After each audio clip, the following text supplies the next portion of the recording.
thank you so much for being here at the B&H event. I'm a Sony artisan based in Orange County, California, and I do primarily weddings and portraits. And I have been really, like Lindsay said, been blessed to be doing this for 35 years. It's been pretty amazing. I especially want to thank B&H for putting this event on, because I think it's really great that they have something like this that gives people a chance to try out the gear. And if you're interested in some of the gear that's out there, especially the Sony stuff, if you haven't seen it, give it a shot. Because there's some things for portrait photographers like eye autofocus that are really, I think, revolutionary and game-changing, and sometimes you don't even know about it until you actually give it a try. So I just have a couple goals for this presentation, if you don't mind. I just kind of like to set the table so we have an idea of where we're going to be going. So I want to talk about how to capture natural and authentic wedding photography, because I think sometimes it's confusing for a lot of folks, because they, like Lindsay herself said, it's like, what is a candid photograph? What's a real photograph? Is it just a black and white photograph? Is it just something that's of them not looking at the camera? Well, it is that, or it could be that, but I think it's so much more.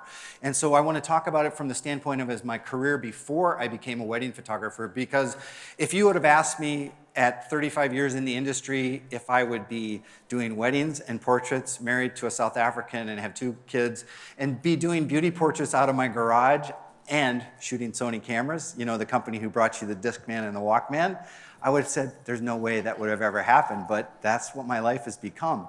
And I am actually really excited about that, because I think it's a really wonderful life, and this is a great way to make a living. So I hope that this talk will kind of give you some tools that you can take with you to apply them. And I've got some strategies as well in this talk that are going to show you some of the things that may help you get better at it. I know they help me. And I think that if you're struggling with what is a real moment and how to make great photographs that are really happening, this can really be of benefit to you. So I'm going to talk about my tools, suggested tools for photography. Now, I'm going to lay it out right here on the table. I am a sponsored Sony artisan, and therefore I have accepted them as my personal savior. But not quite. I absolutely love this system. I switched after nearly 30 years of shooting DSLR in 2014. But I had been trying for a while to find something that I thought was the next thing that was going to take me into the next chapter of my career, and I found it in Sony. I was not willing to commit to it, both with money and with public declarations, until I found a system that I absolutely believed in 100%, and that's where I am right now. This does not say that anything that's not Sony is bad, because there's certainly great products out there by all the manufacturers. There is not one bad camera out there today. So whatever you're using, and if it's not Sony, that's okay. I invite you to try it out again during these 2 days, but also just translate what I'm showing as something that you could use with your preferred brand. And I want to talk about making fast and beautiful portraits at a wedding, because as somebody who documents weddings, the portraits are a part of the day, but they're not the full part of the day. Now, other photographers may do it differently. There's a photographer in California by the name of Jose Villa who does beautiful portraits. He is an exquisite portrait photographer, and his portfolio reflects what he likes to do and what he does so well. He probably shows maybe 70 to 80% portraits of the couple on the day and very little of anything else. And that's great, because he shows what he wants to do and therefore resonates with those potential clients. And he really finds his niche that way. But I'm the opposite. I shoot a lot less portraits and much more real life, because that's what I love and that's how I do things. And that's what I'm really strong at. But I do have to do portraits, and I have to do them well. And there was a point in my career where I just kind of wasn't as committed to the portraits as much as I am now. Now I'm much more onto them to really make them awesome, to make them great, to use lighting if necessary, but only enough, and make it be a fun experience for my clients, and make it be a lot of fun for me, and take over in that little role as director of the portraits, because I find it really is a lot of fun for me.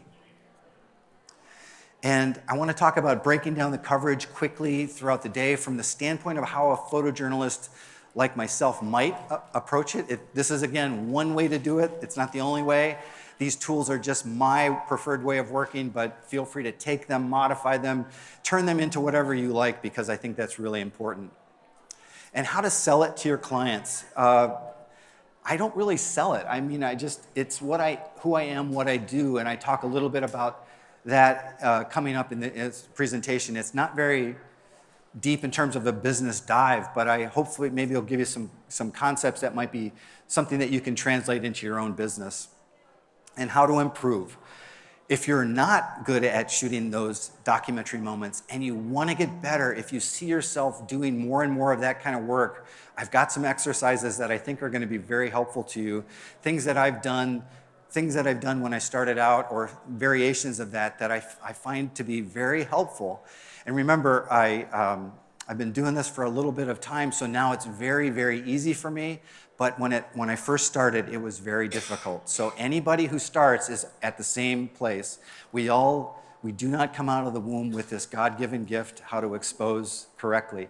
So I feel very fortunate that I had a lot of great teachers. They taught me in their own ways, some tough and then some really appropriate, but I've learned along the way, and so I hope you'll find that this is helpful to you. So I started as a newspaper photographer. I wanted to travel and see the world. I grew up in a very small town in Wisconsin, and all I wanted to do was, as George Bailey said, shake the dust from that town off my feet. And it took me all around the world, so it was a very amazing experience. I started at the Chicago Tribune as an intern 2 days after I graduated from college, and I haven't stopped working ever since. And so you've been in it for a while when you've actually photographed Michael Jordan as a rookie, and now he's in the Hall of Fame. That means he's retired for at least 5 years, and it's been a few years since he was inducted. So I've been doing it for a while. Or when you see a president who's no longer here, as in President Reagan in 1988, at Governor's Island, also the Trade Center is not here either. This photograph was made, ironically enough, on Pearl Harbor Day, 1998. Wedding photography, wedding documentary photography, and news photography are very similar. They're about trying to make something that's different from something you've often seen before, or pointing your lens in the opposite direction from the stage. This was in 1992 at the Clinton inaugural, or I should say 1993 at the Clinton inaugural, and I am on a humongously tall scaffolding at the Lincoln Memorial, and 99.9% of the photographers are looking at the stage, and I'm looking back at the other direction. Because I wanted to make something that looks different, that is different. Now, it's not always successful, but it's always fun to try. I also learned that wedding photography and documentary newspaper photography are very similar because you have to get in the door. This was the aftermath of a nursing home raid. It was an unlicensed nursing home raid in Chicago, and it was a very, very emotional situation. And as a news photographer, I often had to be in those kind of situations. And so you have to use all your skills of getting the door open. And this was a couple hours after the fact, but these women who were Polish immigrants were still distraught because they were not sure if they were going to stay in this country or if their nursing home that they worked for was going to get shut down. It did not forever or permanently, but they were able to rework. But this also taught me, which is something I use now in my wedding photography, that I need to use flash often in conjunction with moments that are happening. But how do you do it in a way that's really subtle, really artistic, really discreet? And I also learned that if you use flash in a right way, you can overpower that light that was blowing through the window in the background to create something that looks really real, almost like kind of a Rockwellian type of scene. It was really, I knew that when I was shooting it, this was a really amazing, powerful scene, and the emotion ran through my body. So I was a kid, and luckily I looked like I was 15 when I was 23, and as the mayor of Chicago said to me once, "You look like you're the youngest photographer in captivity." So I used all those tools to my advantages back then. Now, as I'm older, I'm approaching the age of the parents of the brides that I photograph, so I have to do things a little bit differently. It's evolved as I've evolved over time. My desire to shoot things are different than they were when I was 23. I'm still drawn to spiritual things. This was a tent revival on assignment for the newspaper that I went back to a second time to get more photographs. I'm driven by the desire to make great images no matter what I'm doing. I love a broad variety of things, but I'm particularly drawn to spiritual elements like this, or like this. It's a story on Father Burke, who was a 93-year-old retired Catholic priest living in a nursing home in Oak Park, Illinois, saying Mass every day in that nursing home. I would go back on my days off to see him, and you would think, here's a man living in an 8x10 room. What could you possibly find different every time? But every time that I went on my own, I was always rewarded. And I took that as a lesson to remember now, because I know that if I go out with a camera in hand, I'm going to find photographs. And a wedding, my goodness, it's a visually loaded feast because it's an emotional day. People are really excited about that day. And if I can't find really emotional photographs on an emotional day, I better hang it up. But wedding photography and photojournalism are like finding reality and real moments when you least expect it. And I call this photograph "The Eagle Nearly Landed." And it was made right around the 4th of July when I was looking for a weather feature, 4th of July feature, which was just something that stood alone in a newspaper. And I went to the zoo and I saw the zookeeper with the bald eagle. And I thought, oh, that's perfect. That's 4th of July, great. And then all of a sudden I heard this squawk coming out of the eagle, and then something else did too. And it really was one of those things where you just could feel something was happening. And I literally didn't even look through the viewfinder, just fired. A couple days ago was the 14th anniversary of the passing of this man. You may know him, he's Pat Tillman. When I made this photograph, Pat was a senior at Arizona State University, and I was doing my first assignment for Sports Illustrated. Now, I grew up reading that magazine. I grew up wanting to work for them like you wouldn't believe. It's like some people want to play in the NBA. I wanted to shoot for SI, all that kind of stuff. I always was looking, what did the magazines do? Because that was my benchmark to raise my own game. Well, this was my first assignment for the magazine, and it was to photograph Pat, a student athlete who was graduating in 3.5 years at a school that normally takes 5 to 6 years for a student to get a bachelor's degree. That's how insane this guy was when it came to getting his schoolwork done. But he was also the Pac-10 Defensive Player of the Year. So the magazine was profiling him and looking for that quintessential one shot that showed the student and the athlete all in one. So I proposed an idea to Pat on the phone a couple days before, and he said to me, and I'll never forget it, he said, "Mr. Gero, I don't mean to be difficult, but that just doesn't sound like me." And I was like, whoa, this is a 23-year-old kid. I'm doing an assignment for the biggest sports magazine at the time, and you're kind of doing that? And I was like, wow, this is a confident kid. And then I said, well, Pat, I know that you don't want to do that. Knowing that the concept of the story is the student athlete all in one frame, is there anything that you might do that would kind of fit that role? He goes, well, sometimes I climb up into the light towers at the stadium and I just think. And I remember hearing that, and I just about dropped the phone because I was envisioning in my mind what it could possibly be. So the next day we go there, we do the shoot. I climb up into the light stands with Pat. He's climbing it with rainbow flip-flops, quintessential California. And I'm up there and I'm shooting it, and I'm using a little off-camera flash and a wide-angle lens, and I'm shooting it, and I'm thinking, oh my gosh, this is a double truck, which is 2 pages. This is my first assignment for the magazine I've dreamed about working for, and it's going to be a double truck. And then I caught myself and I said, oh, there's no way they're going to do that. It'll be 1.5 columns. But it ended up as a 2-page spread. The only thing that would have been better on this first assignment would have been to have a cover. And I have Pat to thank for it. This photograph has been used, and it's been widely used since he died in 2004. Because you may have heard about Pat. He gave up a career in the NFL, walked away from $1 million contract to go into the Army as an enlisted soldier to become an Army Ranger, and was killed in 2004. He's pretty special. Another special person that I covered was Charles Barkley, and if anybody has watched him on TNT, that is who Charles was. Well, in 1992, this black man from Leeds, Alabama came into Phoenix, Arizona and turned that state on its ear, and it was the most fun I ever had in 19 years in newspaper photography. I literally covered Charles from the moment he got off the plane till all through every playoff game that season.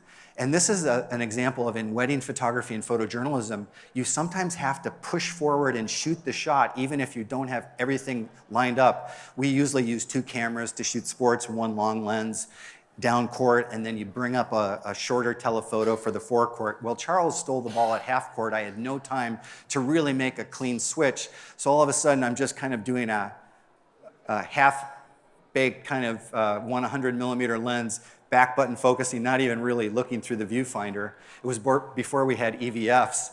And he just totally went horizontal because he was almost getting cut out, and it made the perfect 6-column photo.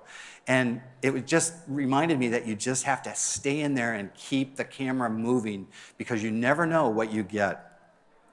I also have wanted to do a project on Friday Night Lights. If you've ever read the book by Buzz Bissinger, or seen the movie or seen the TV show Friday Night Lights on NBC, there's something really special and magical about high school football, and I've wanted to do it since the 1990s, and I had access to do it in a close high school about 3 miles because I'm a friend of the high school coach.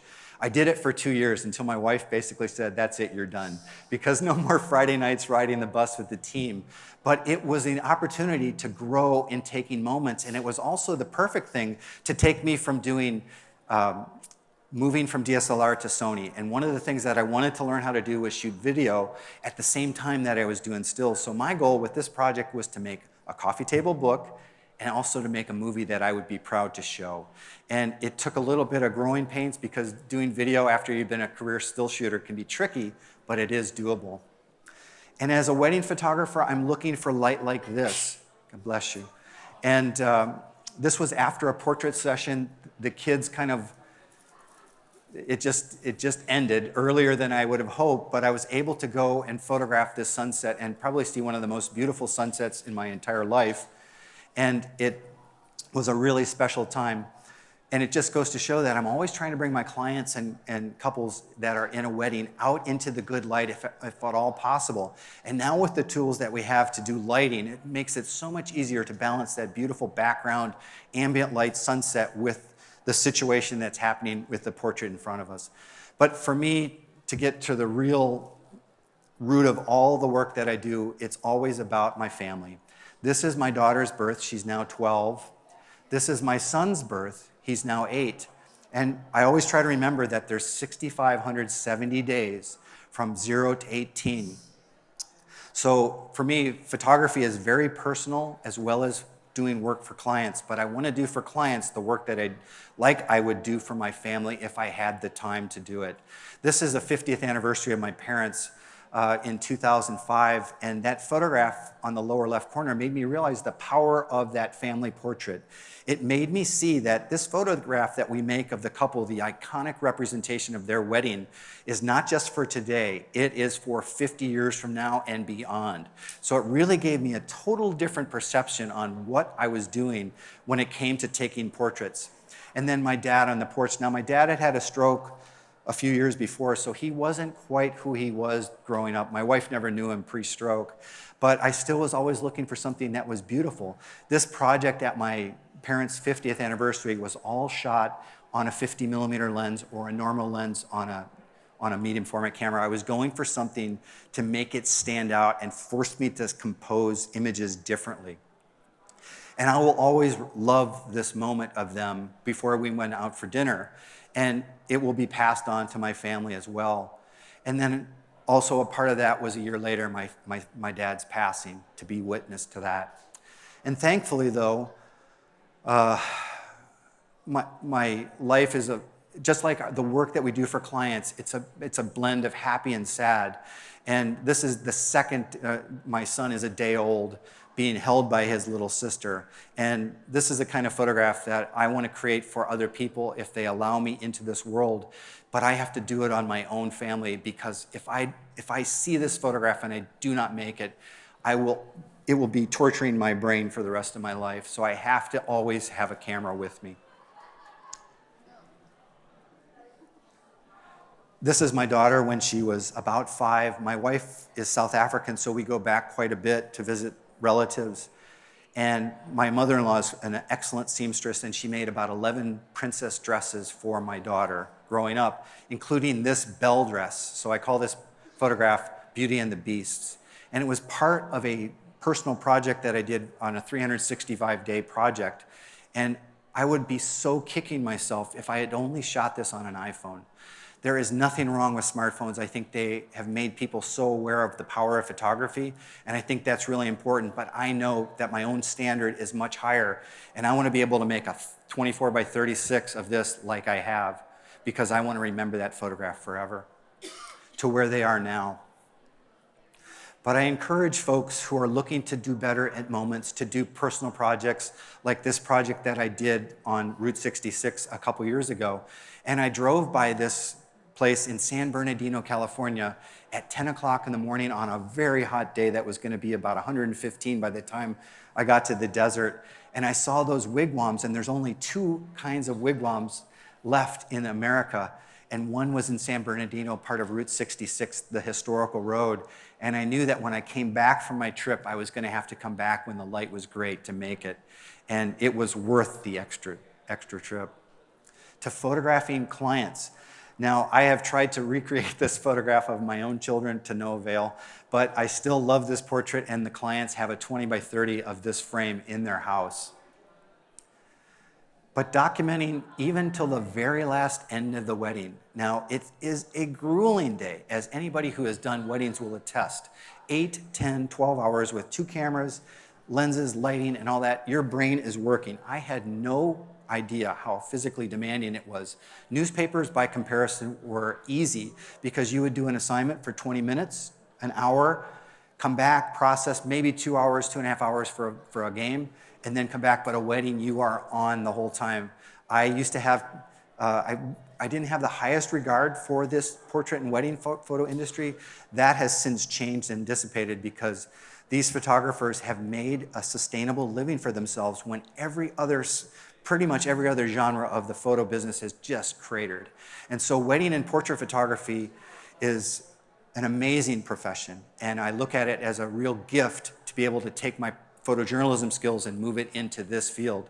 And so now what I want to do is take all those skills of business that I'm learning from the portrait and wedding space and blend them with the kind of the artful documentary skills that I learned as a news photographer.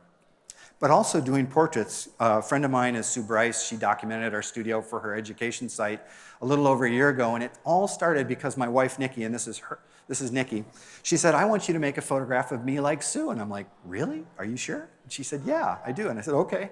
So I had to study up and see what it was doing. I mean, I can make portraits real quick and fast and beautiful, but I hadn't done them quite in the way of the Sue Bryce style, which is kind of big, broad light sources and Vanity Fair style with hair and makeup.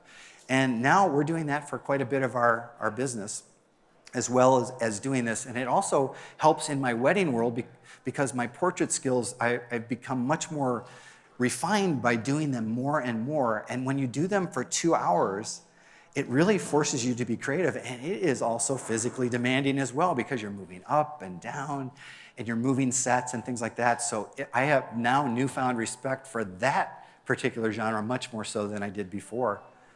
And photographing, these are done in our studio. We work from home, and it's a very simple set, and it's really been great to kind of create beautiful portraits of clients, and it's so far away from the world I envisioned for myself after being a photojournalist.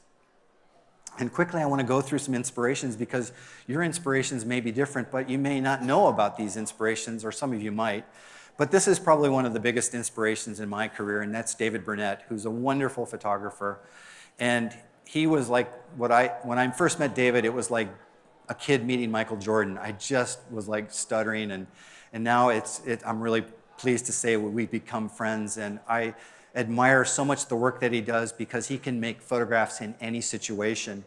And John H. White, a Chicago Sun-Times Pulitzer Prize winner, who was such an inspiration to me as a college student, and because he made me see the value in daily newspaper work, because the daily newspaper work is 3 to 4 assignments per day. Getting it published, getting it feedback, there is nothing quite like that. And it's a shame that the newspaper industry has gone away so much because it is so amazing to see what we've got now. and William Albert Allard, Bill Allard, an amazing photographer, as is Josef Kudelka, a magnum photographer.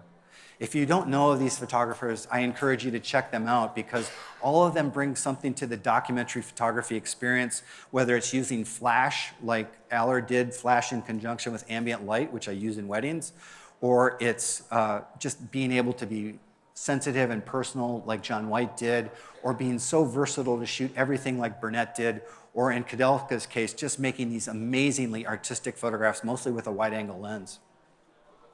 So what is photojournalism for weddings? It's about, to me, real moments like this father dipping his daughter, his third daughter, so he was a pro by the time he got to the father-daughter dance, knowing that I was in the presence of a moment, as Sam Abel, the geographic photographer, would say, and also knowing that I had 11 frames of film left, and I had to be really accurate. It was at a 1/60th of a second at the very bottom of the dip when I knew that this was happening. And this was on the first wedding I made after I left the newspaper business, and it's still one of my favorites. And then natural and relaxed portraits that are simple and easy on my clients so that they don't feel like I've been putting them through a meat grinder to photograph and pose them. I just want them to have a great experience of the day and create images that are gonna last for them and be treasured for generations.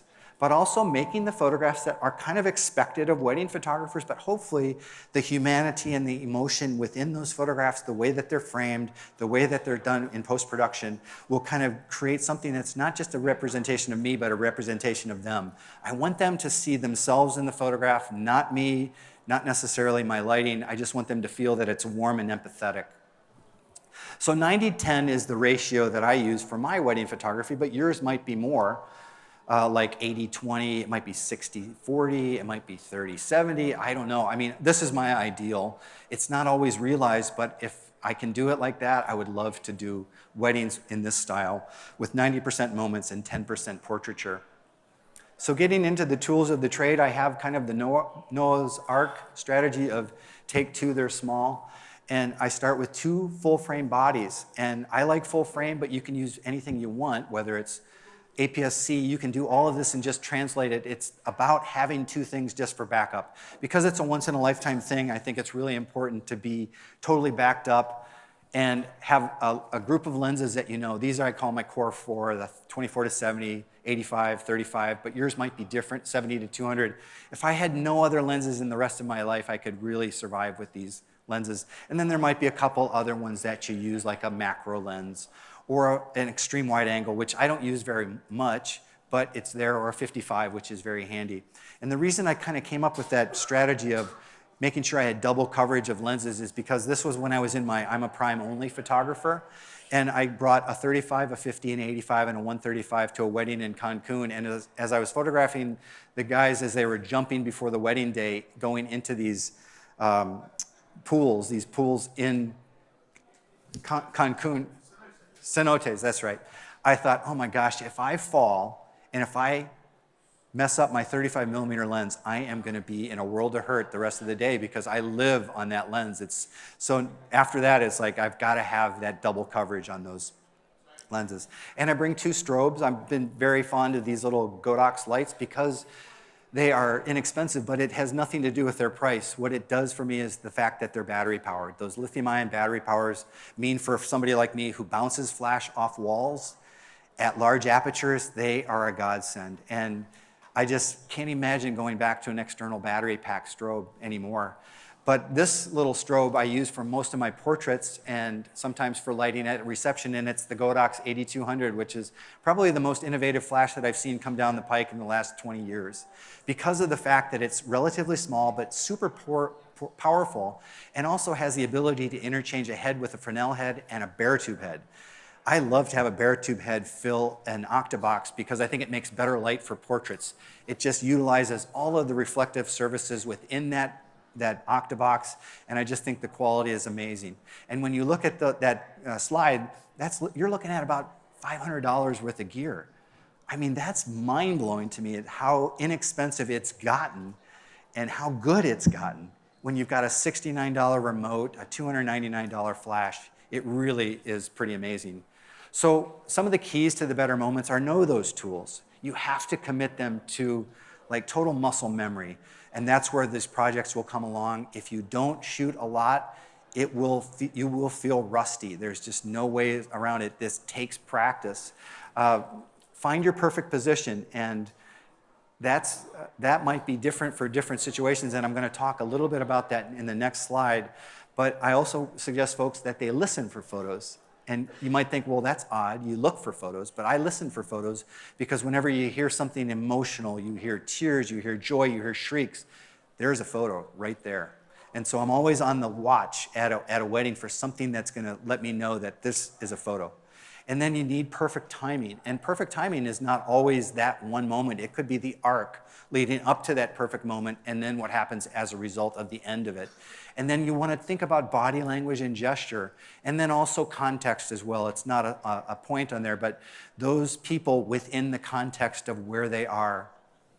So there's no better way, I think, to kind of break down the way that you cover something than look at how the wire services cover an event. They always have a front and center position. And it's always somebody, the AP is always front and center head on. Then they always have a cutaway position. TV stations do that the same. So there's only two positions right there. Then you do a side profile angle, the 90-degree position, and then the back position, which is a lower percentage shot, but it can be very cool, especially as a kind of a closer. And if you break down your positioning into those four basic positions, of course, there's variations of the theme, but if you only think about those four positions, it's just a lot easier to manage than 360 degrees around a couple. I just know I need to get in where I can see the face, I need to be relatively close, and I know that I just work within that 45 degree to 0 degree for the most part. Now, not to say that I don't work the other angles, I'm always looking for them, but the basic, I'm playing the percentages, and the percentages are usually front and center or just slightly off to the side. And then listening, I heard as I was waiting for the couple to emerge on the dock from their wedding, I heard their guests behind just shrieking, so I turned quickly and fired, and then also was able to turn and get the bride and groom. So I'm trying to do a reaction action photograph because they're not doing that for me, they're doing it for them. And I think that really makes it even better because they're reacting to their friends in the moment, and that is a moment that's going to go very quickly. And you can try to set it up, but I can never set up anything as good as just real moments. Or this was a couple that had been married a year, and they lit up the dance floor, and this is all about just being ready with a strobe, bounce off the tent, just waiting for them to be at that right point, at that perfect timing. Or knowing, in this case, knowing to stay back and not get in front of the, as I was following the couple as they were wandering down to the boat, I was up high and I looked down and I did a double take because I saw that beautiful graphic going across there of the dock, and I thought, oh my gosh, they are going to walk there. I have just got to stay put, shoot it with a 35 and just wait for them. And I just waited for Adam, the groom, to just kind of do a turn, and then he was going to head down there. And it was just that slight little gesture that I think made it in the context of the place of their wedding. Or waiting for John shaking Sam's dad's hand and just using the right lens from the right distance with the right aperture, but waiting for that right moment of them looking at each other. That just comes from being present, but just watching and knowing. It's a 70 to 200 2.8. It's a very simple shot. Exposure is really right on, just kind of over shade, kind of a nice spot, but it's just waiting for that moment and the jaunty handshake and then that reaction. That to me is something that will never, ever be recreated again. And looking for light, so I kind of joke that I'm like a moth. I look for the light. I'm kind of drawn to the light. And no matter where I'm going, it's kind of the photographer's curse. This is a wedding that I photographed in India, out in the desert. And I saw this light on this amazingly wild swing set, and I was waiting for somebody to be in that good light. Or going to the church the day before the ceremony to scout it out, and then being greeted with a winter sunset like I was at this Atlanta wedding. Or knowing that I didn't have to turn on the strobe, I could just turn it off and use the light that they'd paid so much for to make something that maybe wouldn't be the classic portrait, but I love the color and I love the connection. There was something special about that. To watching the slideshow at a wedding, but trying to frame it artfully with the string of the bulbs as well as the natural light, probably about 30 minutes after sunset, I'm always looking for interesting light. And then I'm trying to put it in the context of the story. How can I tell the story using the tools that I have, but using light? Because that's our stock and trade. We have to use it. So the portraits are relatively simple in a lot of ways. I try to have a plan, and usually written, and I like to set up time so everybody knows where they have to be at the right time.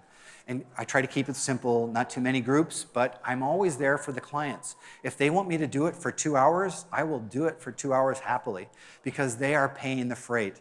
I had a 4-day wedding a while back, and we spent about 3 hours doing portraits because they had 500 guests at their wedding. So there was a lot of people to do it. So I'm perfectly fine with that, and we had it dialed in a plan, and it worked. It worked really well. And I also suggest to work the light, whether it's available light or strobe. And I'm not saying just use strobe just because you have it. I say use whatever light works, whether it's available light, whether it's speed lights, whether it's bigger lights, whatever it takes. I'm not married to anything like that says you have to always shoot a wedding with 2 strobes and make it exactly the same. Whatever it takes. And I want to listen to what my clients say. Those were my go-tos for the list of groups, but there could be more, there could be fewer. And it's okay to use flash. You can be a photojournalist and use flash. You can really use it well. If it's on you, you can bounce off walls, you can create very soft and subtle light. You can do portraits that usually are simple with one light, like I do a lot of times. This is a friend of mine shooting portraits on the beach, just using one light to fill, balancing with the ambient light. And that was before we even had the Godox stuff. That was an alien B light that John was using. But using simple lights to do bounced reflected light in the reception, this is just a strobe bounced off the wall. Now, it kind of depends on a couple things. It requires a fairly large aperture lens, it requires a high ISO camera, and it requires a strobe that recycles pretty quickly. And now we've got all of those things in so much abundance, much more so than we did earlier in our careers. It's really great. But it's, for me, all about being mobile, being able to go from scene to scene, bringing my beautiful wall of light with me because it's always behind me coming forward. But sometimes you need a little bit more. Sometimes you want to try a little bit more. And I'm doing a lot more of this off-camera lighting because I can, because it's so much easier to do it with these TTL flash units than it ever used to be with infrared flash or using optical sensors to trigger a flash. Now with radio command, it makes it so much more fun and so much easier to do that. So breaking down the day is, from the photojournalistic way, I'm typically coming into the bridal prep with a 24-70 and a 70 to 85 millimeter lens. But this was a 35-1.4, just using window light illumination. I try to come in and go very slowly and work from the periphery and slowly start to move in closer and closer and closer. I probably know the bride and the groom, but I'm just meeting everybody else. So I want them to kind of warm up to me slowly, even if it means getting there a half an hour early so I can just kind of warm up the room a little bit, say hello and congratulations and things like that. But I'm looking for the light as well as where things are happening. And I'm looking for a point to start the coverage where I think it's appropriate so that the bride looks great. It might end up in the wedding. This was made with an 85 and just really maximum aperture to blow out the background. But keen on the other players in the play, the bridesmaids, using the 24-70, I'm always looking for the reaction and the moments that show them with the couple or with the bride. And there's listening again, hearing the bride at their wedding hug with her stepmom. And it was really a wonderful embrace. And these are best maid of honor or matron of honor rather, and the bride just laughing as friends do that have been friends for 20 years. To using the graphics and the light to find a beautiful place to witness the bride seeing herself in the mirror for the first time. Being present is really all I want, because I know if I'm in the presence of these people and they just let me do what I want to do, I'm going to make photographs of them. And they don't have to do anything necessarily for me. All they have to do is just let me be there. And then it's up to me to utilize the space to kind of create something interesting. Now, this would work in color, but it works much better as a graphic black and white. Or using very dramatic side light and then using the texture of the thatched roof of their location down in Cancun, or simply going out for a beer with the guys after they had their haircuts and shaves on the morning of the wedding, or being out on the golf course as the groom and the groomsmen just hit a round of balls. And details and scene setters are something that's very conventional, and it seems, if you look at a lot of the wedding sites, that's all there is at a wedding, is details and rings and flowers and stuff. And I guess that's really, it is a very important part of the day, because anything people spend money on is something that I want to photograph, but I don't want to dwell on it. And I'm just trying to make something that's really interesting, using all those techniques of lighting, using a macro lens here to create an interesting out-of-focus effect or a detailed photo. But I'm also looking for something that goes beyond it. I think of scene setters as the context you would think of when you look at a National Geographic story and they show a place and they reveal it. And usually that place is not shot at 12 noon, it's shot when the light is interesting. So you have to be kind of thinking, kind of predicting what the light is going to be like, and then also photographing the cast of characters that were there on the periphery at this wedding at Po Monkey's Juke Joint in down in Mississippi. This is a place that was photographed by Annie Leibovitz, Bill Allard for the National Geographic. It's an amazing place, and their wedding took place in the middle of a cotton field down in Mississippi. It was a wedding where I was pinching myself all day, because it was like if National Geographic had gone to a wedding, that's where it would be. To photographing the details for clients, for the venue as well. I'm not against giving those to them, but trying to make photographs that are going to look great and be nice additions to the album. They may not be the double truck, but they're going to be a really nice little vertical in the book, or a nice little composition of groupings, or something that helps the caterer sell their product. This is a part of it. As a wedding photographer, I feel it's important to bolster the industry as well, not just the photo aspect of it, but the people who are involved in those other positions in the wedding industry.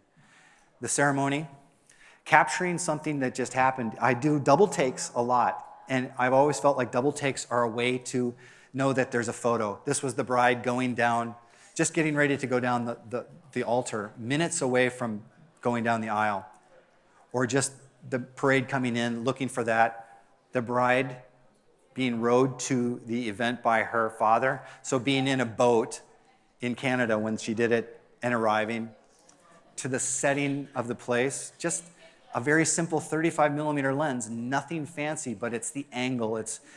It works so much better in black and white in this case. But then this is the thing that to me is the real difference maker, is being willing and ready to make these photographs. And it means that your camera's going to have to be at your face a lot.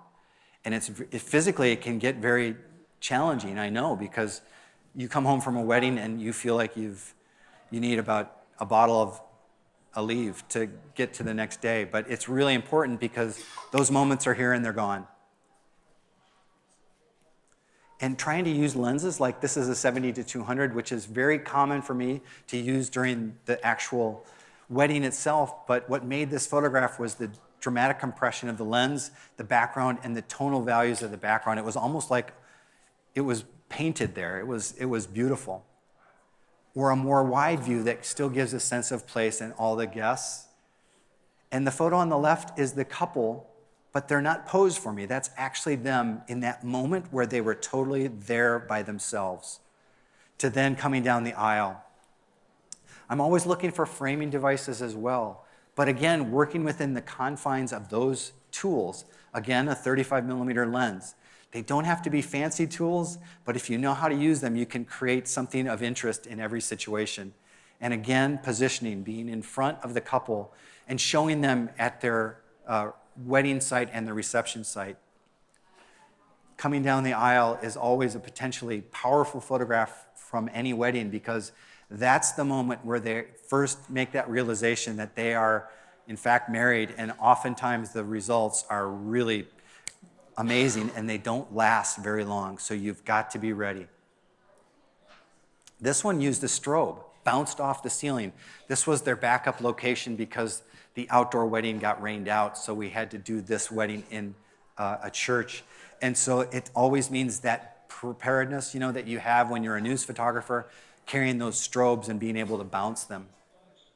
Portraits, simple, easy.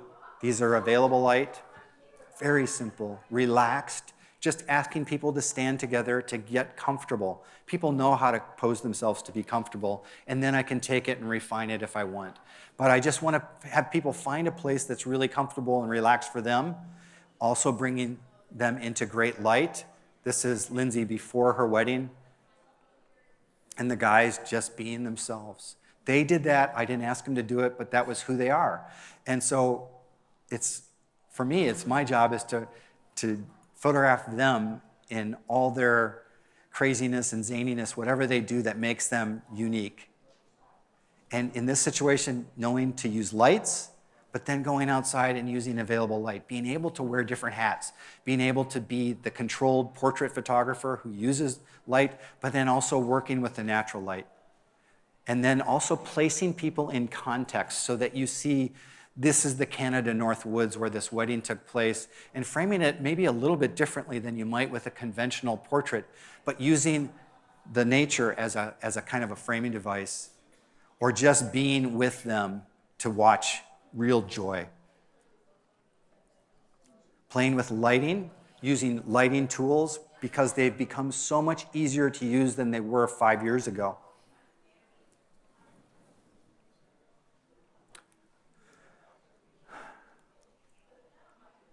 Context is so important to me, but even more important than that is the real emotion that's within it. I'm always looking for the little bit offbeat, the little bit almost kind of sexy in a way, and I think this one has that feel to it, but also the real fun. And these are almost all done with one strobe bounced or available light before the light went away, and just available light again, watching them be in their moments, and hanging around till the very end when people are having a great time and they're not even aware of you as a photographer, and just letting them be themselves or reflecting on the speeches. Standing back with the 70 to 200 is when that really helps, that compression, but it all is about pulling you into the emotion and the energy. Being ready for a dip that wasn't set up for me, it was done by them, or the kid doing limbo, or how much lower can you go? And just being able to make that work. And it helps that the light's coming off the ceiling and right down on him. Again, that context of the location and fun. I'm doing much more lighting, multiple lighting at these events, and it really helps because in a venue like this where it's very dark, it really helps to do it. So I use only what's appropriate, what's necessary, but I like to have those tools ready to do it. Keying on the groom with eye autofocus at 1.4 aperture, that's a pretty big deal. To nail him and actually have it track his eye. But these are the things that I look for because that little girl is going to grow up one day and remember what it was like to be at that wedding. And the bride, I don't need to light everything, but I can watch everything, and to be able to shoot it with 12,800 ISO and a 35 millimeter lens at 1.4 aperture at a 1/25th of a second or even maybe a 60th, I couldn't do that 5-6 years ago. And just being there ready for a reaction that will never be the same again, or a hug that's so meaningful because it's family.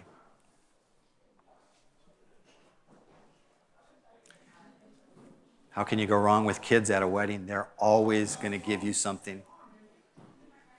But this is a kind of a subtle, silent kind of little moment, and just being able to kind of walk quietly through the reception gives me this option.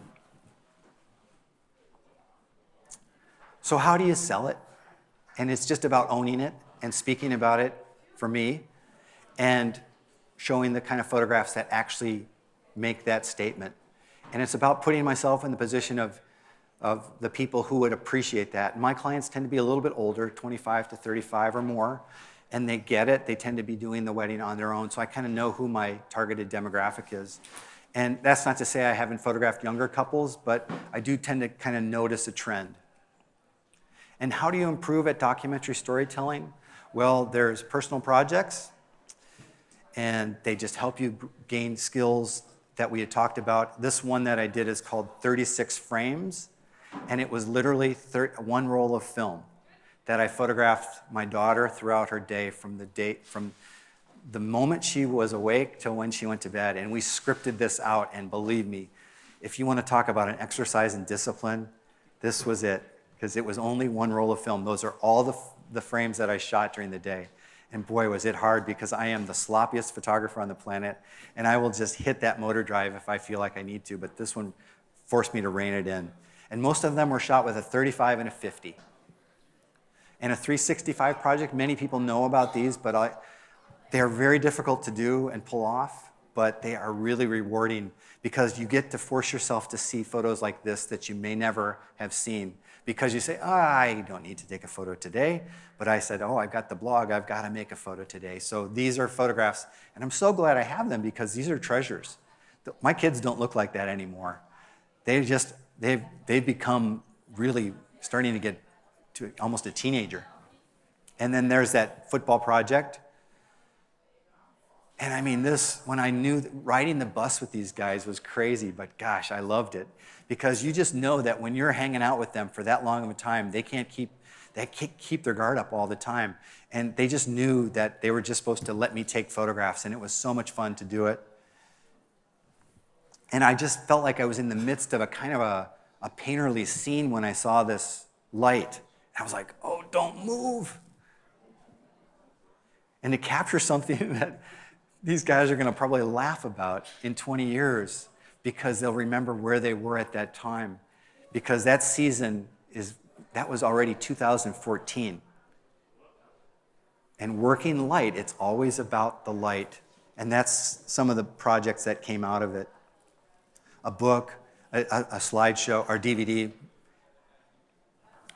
Route 66 is the quintessential road through the heart of America, and I've always been fascinated by it. And I wanted to go and drive it. I'd love to go from Chicago to Santa Monica. I haven't done that yet. I went the back way. So I went from LA to Amarillo. I got halfway there. But again, it's all about simple lights. It's 35 millimeter. And then for folks that are wedding photographers, I recommend that they third shoot for their friends. I've done it for friends many times, and it means that you invest 8 hours, 10 hours doing it, and they get the photographs. But you're not being counted on for those photographs. They are just something that you can give to them, and they give you something back in return, that you get that comfort and that skill that you acquire by doing it in practice. And you might get something that you really love in the process too. So I wanted to say thank you again for your attention and for allowing me to be here. I'm going to be here a little bit later on for the panel. If anybody wants to reach me, please feel free to find me. I'm on Instagram. You can find my website. If you have any questions, please feel free to ask me. I'll be around too. I'll be at the B&H event later tonight. Also, I want to recommend that you check out alphauniverse.com. That is the Sony site that is all things Sony Alpha. And you'll go in there and you'll see techniques about cameras. You'll see all kinds of stuff about what's in people's bags and stories that they're working on. And it's all Sony specific. So if you're interested in that, I invite you to check it out, alphauniverse.com. All right, we're all done. Thank you, guys. I hope you enjoyed it. Thank you very much.